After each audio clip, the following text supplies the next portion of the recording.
അമേരിക്കയുടെ 10 വർഷത്തെ bond yield 4% മുകളിൽ തുടരുന്നതിനോടൊപ്പം ഡിസംബർ മാസത്തെ പേറോൾ ഡേറ്റയിൽ മാർക്കറ്റ് പ്രതീക്ഷിച്ചതിനേക്കാൾ ഉയർന്ന ജോബ് ഡേറ്റ റിപ്പോർട്ട് ചെയ്തത് അമേരിക്കൻ മാർക്കറ്റിനെ സമ്മർദ്ദത്തിലാക്കിയിട്ടുണ്ട്. കഴിഞ്ഞ ട്രേഡിംഗ് സെഷനിൽ അമേരിക്കൻ ഇൻഡെക്സുകളിൽ ഹെവി സെൽ ഓഫ് കാണാൻ സാധിച്ചു. ഡോ ജോൺസ് 1.63% ഇടിഞ്ഞപ്പോൾ S&P 1.54%, നാസ്ഡാക്ക് 1.49% ഇടിഞ്ഞു. അമേരിക്കയുടെ ഉയർന്ന ഇൻഫ്ലേഷനോടൊപ്പം തന്നെ അമേരിക്കയുടെ ജോബ് ഡേറ്റ ഉയരുന്നതും ബോണ്ട് ഈൽഡ് ഉയരുന്നതും അമേരിക്കൻ ഇക്വിറ്റി മാർക്കറ്റിനെ പ്രഷറിലാക്കിയിട്ടുണ്ട്. സ്ട്രോങ് ജോബ് ഡേറ്റ 4.79% എന്ന ലെവലിലേക്ക് 10 ഇയർ ബോണ്ട് ഈൽഡിനെ ഉയർത്തി. 1,50,000 പുതിയ ജോബ് പ്രതീക്ഷിച്ചെടുത്ത് 2,56,000 ജോബാണ് ക്രിയേറ്റ് ചെയ്തത്. ഇത് ഫിനാൻഷ്യൽ കണ്ടീഷൻസിനെ ടൈറ്റ് ആക്കുകയും ട്രഷറി ഈൽഡിൽ ഒരു റാലിക്ക് പിന്നിലെ പ്രധാന കാരണമായി പ്രവർത്തിക്കുകയും ചെയ്തു. ഇതോടൊപ്പം തന്നെ ഇൻഫ്ലേഷൻ വർദ്ധിക്കുന്നതുമായി ബന്ധപ്പെട്ട ആശങ്കകളും അമേരിക്കൻ ഇക്വിറ്റി മാർക്കറ്റിനെ പ്രതികൂലമായി ബാധിച്ചു. ഇതിൻ്റെ പശ്ചാത്തലത്തിൽ കഴിഞ്ഞ ദിവസം അമേരിക്കയിലെ മിഡ് ക്യാപ് സ്റ്റോക്കുകളിലും സ്മാൾ ക്യാപ് സ്റ്റോക്കുകളിലും ഹെവി സെല്ലിംഗ് കാണാൻ സാധിക്കുകയും ചെയ്തു. ഇത് അമേരിക്കൻ മാർക്കറ്റിനെ മാത്രമല്ല ഇന്ത്യ ഉൾപ്പെടെയുള്ള ആഗോള മാർക്കറ്റുകളെ പ്രതികൂലമായി ബാധിക്കാൻ സാധ്യതയുണ്ട്. കാരണം ഫെഡിൻ്റെ ഇൻട്രസ്റ്റ് റേറ്റ് കട്ട് പ്രതീക്ഷകൾ അല്ലെങ്കിൽ ഫെഡ് നടത്തുന്ന ഇൻട്രസ്റ്റ് റേറ്റ് കട്ട് പോളിസികൾക്ക് വിപരീതമായാണ് ഇപ്പോൾ കാര്യങ്ങൾ നീങ്ങുന്നത്.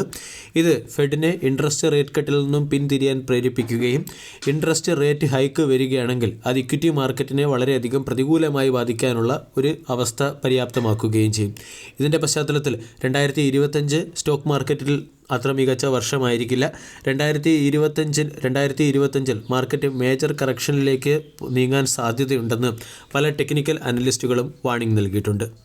നിഫ്റ്റിയുടെ ക്യാൻഡിൽ പാറ്റേൺ നോക്കുകയാണെങ്കിലും നിഫ്റ്റിയുടെ ക്യാൻഡിൽ പാറ്റേണിലും വീക്ക്നെസ് പ്രകടമാണ്. കഴിഞ്ഞ ട്രേഡിംഗ് സെഷനിൽ 23,500 എന്ന ക്രൂഷ്യൽ സപ്പോർട്ട് നഷ്ടമായതിനു ശേഷം മാർക്കറ്റിൻ്റെ സ്ട്രെങ്ത് വളരെയധികം വീക്കായിട്ടുണ്ട്. ഡൊമസ്റ്റിക് ഇൻസ്റ്റിറ്റ്യൂഷണൽ ഇൻവെസ്റ്റേഴ്സിൻ്റെയും മ്യൂച്വൽ ഫണ്ടുകളുടെയും ബൈയിങ് മാർക്കറ്റിൽ ലിക്വിഡിറ്റി ഉറപ്പാക്കുന്നുണ്ടെങ്കിലും ഫോറിൻ ഇൻസ്റ്റിറ്റ്യൂഷണൽ ഇൻവെസ്റ്റേഴ്സ് തുടർച്ചയായി സെല്ലിംഗ് നടത്തുകയാണ്. ഇതിൻ്റെ പശ്ചാത്തലത്തിൽ മാർക്കറ്റിൽ ഡൊമസ്റ്റിക് ഇൻസ്റ്റിറ്റ്യൂഷണൽ ഇൻവെസ്റ്റേഴ്സിൻ്റെ സൈഡിൽ നിന്നുള്ള ബൈയിങ് അവസാനിക്കുകയാണെങ്കിൽ അതൊരു ലിക്വിഡിറ്റി ഡ്രൈ അപ്പിനും സബ്സിക്വൻ്റ്ലി മാർക്കറ്റിൽ ഒരു മേജർ കറക്ഷനും കാരണമായേക്കാം. കഴിഞ്ഞ ട്രേഡിംഗ് സെഷനിൽ നിഫ്റ്റി അതിൻ്റെ 200 എക്സ്പൊണൻഷ്യൽ മൂവിംഗ് ആവറേജ് എന്ന സ്ട്രോങ് സപ്പോർട്ട് നഷ്ടമാക്കി കഴിഞ്ഞു.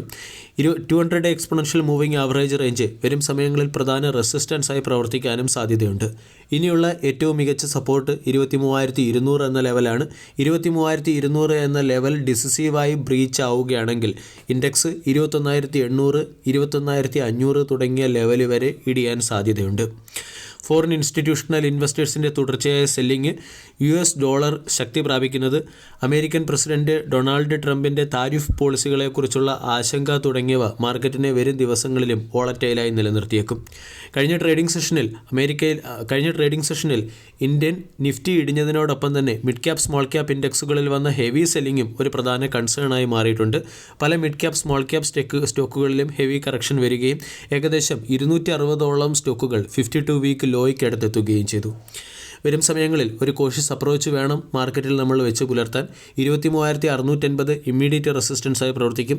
23,650, 23,750 തുടങ്ങിയ ലെവലുകൾക്ക് മുകളിൽ മാർക്കറ്റ് സസ്റ്റെയിൻ ചെയ്താൽ മാത്രമേ വരും സമയങ്ങളിൽ അപ്സൈഡ് മൊമെൻറ്റം പ്രതീക്ഷിക്കേണ്ടതുള്ളൂ. അതല്ലെങ്കിൽ മാർക്കറ്റിൽ ഒരു കറക്ഷൻ തന്നെയാണ് പ്രതീക്ഷിക്കേണ്ടത്. അതോടൊപ്പം തന്നെ നിഫ്റ്റിയുടെ ഡെയിലി ക്യാൻഡിൽ പാറ്റേൺ നമ്മൾ പരിശോധിക്കുകയാണെങ്കിൽ കൺവെർജൻറ്റ് ട്രയാങ്കിൾ രീതിയിലുള്ള ക്യാൻഡിൽ പാറ്റേൺ ഫോർമേഷൻ നിഫ്റ്റിയിൽ വന്നു കഴിഞ്ഞു.